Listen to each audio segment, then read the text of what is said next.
Okay, my lovely grade 9s, time to start talking about some food webs, some food chains, and some ecological pyramids.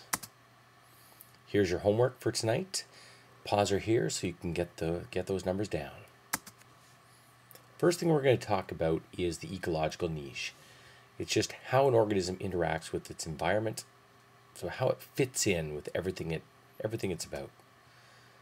We're going to talk about things like what it feeds on, how it behaves, what behaviors does it exhibit. This is all part of its niche. Where does it live? What's its habitat? What's its range that it lives in? This is all very, very specific to the organism or the species. Let's do a couple of examples to kind of bring this full circle. Let's talk about the niche of the black bear. Now, what does it eat? What kind of things does it eat? This is part of its niche. It eats berries, nuts, roots. Occasionally it'll eat some small animals. It'll eat insects, but never ever does it ever want to eat anything human. Now, there is been a lot of studies talking about a misconception that mothers protect their cubs, but this is not actually true. They're actually protecting themselves. Now, they are very social and they're very loving to their animals, to their cubs, but that does not mean that they are trying to protect their cubs. Now, some of the other parts of their niche, they do live in dens. They tend to hibernate through the wintertime. And because they're a top predator, they tend to have very low population numbers. On the flip side, we have the black fly niche. Now, we're going to go to the insects here. We'll look at some of the comparisons between the black bear and this insect. But they tend to feed on the blood of animals. That's only the females, because the females need it for reproduction. They need the proteins for their offspring, where the males tend to get all their food from the nectar of flowers. And they tend to lay their eggs in the water, similar to like mosquitoes. They have a huge range. For the size of the insect, 60 kilometers, that's a huge distance that they can travel in their lives. But they only live for a very short period of time. This is why, thank heavens, the black fly season doesn't last forever. But in order to ensure that they have a good population and they survive for long periods of time, they have huge population numbers, much bigger than what you see in the top predator, the black bear. Let's talk about a number of different consumers. These are things that need to eat other things to survive. The first thing that they can eat all plants. They can eat everything that produces energy from photosynthesis. So we're talking about they can eat algae, they can eat plankton, they can eat any kind of plant whatsoever. The next one is the carnivore. And this is the true predator. It actually hunts down other animals in order to get its energy. Then there's humans, other animals that, we have kind of mixed diet. We can eat other animals or we can eat those producers. And the last one is the scavenger. This is the one that just lives off the remains of other animals. Kind of like a vulture or a crow or something along those lines. We're going to talk about food chains and food webs. First we're going to talk about is food chains. And it is literally just who is eating whom in nature. Energy is passed from one level on the food chain right up to the next level. Usually only 10% is passed from one level to the next. But the thing is, relative to the food web, they only show very simple feeding relationships. We're going to be talking about something called the trophic levels. Trophic really just means feeding. And we're going to have 4 different feeding levels, occasionally 5. But for the most we're going to be talking about 4. And this is really kind of where does the species live in the food chain. Let's look at a quick food chain here. We have our producer, the pine cone, coming from the pine tree, the photosynthesizer. The next second level of the food chain, this is the first level of consumer, the squirrel, will feed off the pine cone. And then we can have our third level of the second level of consumer, third feeding level, could be the snake feeding on the squirrel. And then we need to have a top level carnivore. In this case, we're going to be talking about a bald eagle. Now this is our third level of consumer, but our fourth level on the food chain. Let's look at these a little more carefully because you need some definitions for this. The first trophic level are the producers. Photosynthesis gives them all of their energy. That's the first feeding level. But our second feeding level, the second trophic level, is the first level where it includes animals that have to feed off other things to get their energy. Our third trophic level, our third feeding level, is the second level of consumers. These are the ones that are truly preying on other animals. So they're preying on the animals that do feed on the photosynthesizers. And our fourth feeding level, our fourth trophic level, is they call it the tertiary, that's probably the hardest word to remember, consumers. These are our top level carnivores. Sometimes we have a fifth level, but for the most part, the fourth level is the highest level that we can have. Now we're going to look at food webs. Food webs, much, much more complex. Talk about everything that the animals feed on. And what we find is the more connections they have in this food web, or the more things they can feed on, the less vulnerable they will be, because the more things they have to feed on, the less chance that they are going to die off. Now, it also shows us what happens if suddenly some population within the food web increases, or maybe they die off, or they decrease in drastic amounts.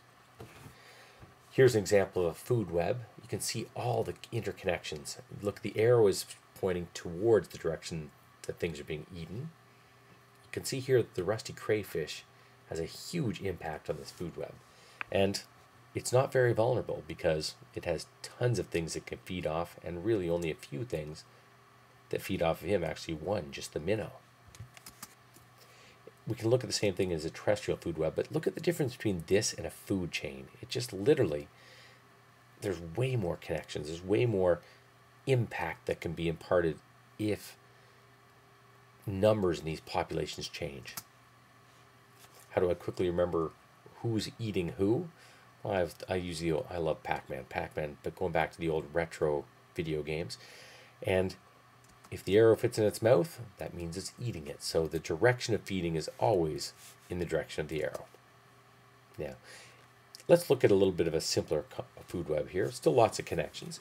But what would happen to the frogs if there was an increased number of grasshoppers? Well, much more food for the frogs. The frog population is going to be doing fantastic. And that frog population is going to take off. And then what was going to happen if we increase the number of mice?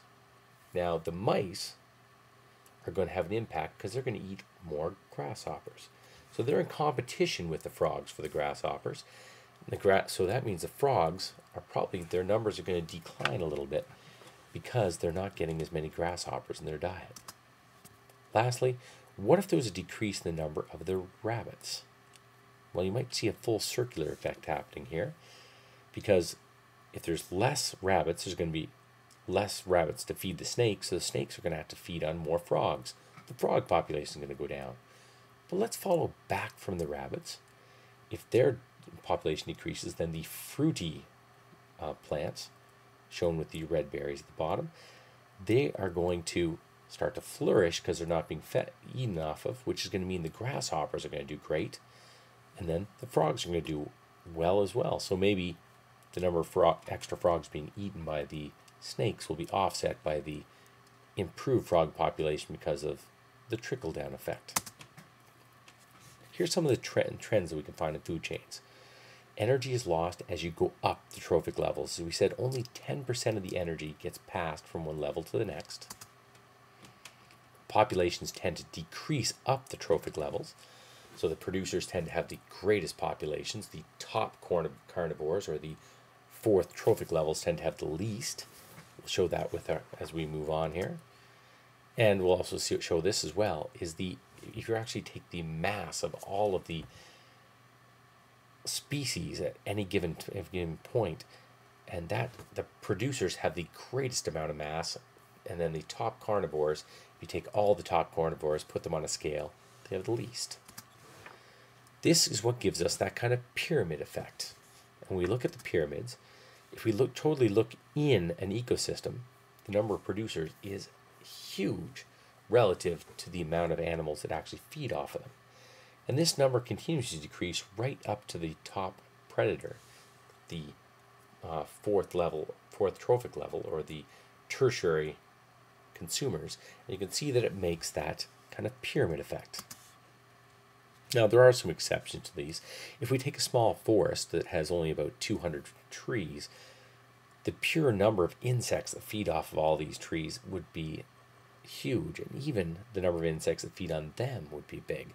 The only thing that might still be smaller is that level of the top carnivore, or that fourth trophic level.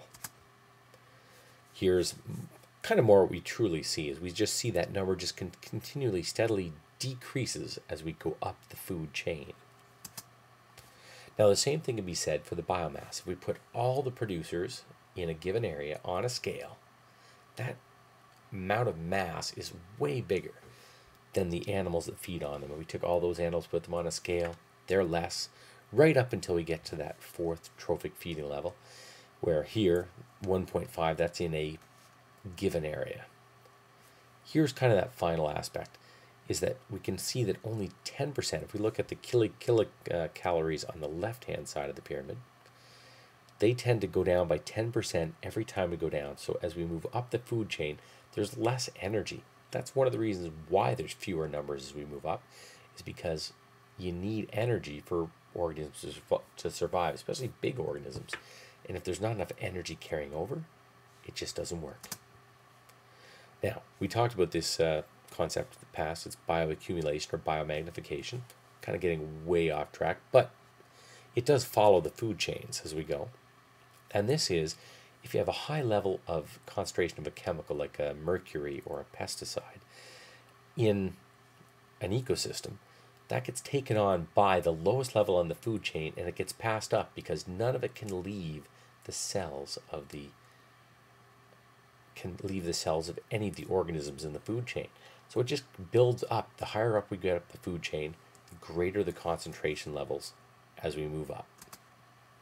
Here's the same visual that we gave you before. If you can see the algae in the ecosystem, they take on a little bit of mercury. They get eaten by lots of shrimp. They take on that mercury, but it starts to get magnified. And that's living magnification. The Arctic cod eat them, it gets even higher. The ring seal gets higher in them, and then you get to the top level carnivore, that fourth trophic level. The tertiary consumer, they have the highest level of mercury in them because the cells can't shed these chemicals. It just builds and builds and builds up the food chain, and that's where you get decreased reproduction rates. Some of these top level carnivores just die because of the toxicity of these poor chemicals. And I hope this works well for you, and we will continue on to more podcasts as we move along.